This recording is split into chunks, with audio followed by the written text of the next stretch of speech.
do not immediately conclude that God has abandoned you. Remember this woman, she remained, she prayed, she trusted. And when everything seems against her, she still believed that even the crumbs from the table of the Lord are enough. So when prayer becomes difficult, we can borrow her prayer. Gayahin natin siya. Kung hindi na natin alam magdasal, kung nahihirapan na tayo, kung masyado na tayo, nadagdagan at pumapasan ng bigat, let us pray like her. Lord, help me. Panginoon, tulungan mo ako.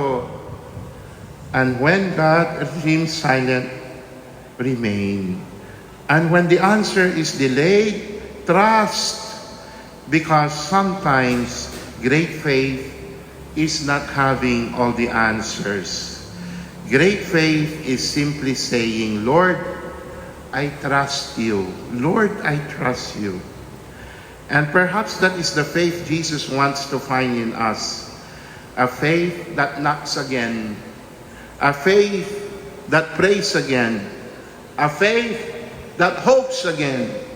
A faith that refuses to go away, to walk away. Until one day, we too may hear the words Jesus spoke to the woman. Lord, save me, sabi ng babae. At sana ang sabihin ni Jesus, great is your faith. Let it be done for you as you wish. Great is your faith. Your answer, your prayers are answered. Ang ganda ng gospel natin ngayon. Kahit kaunti lang, pwede na.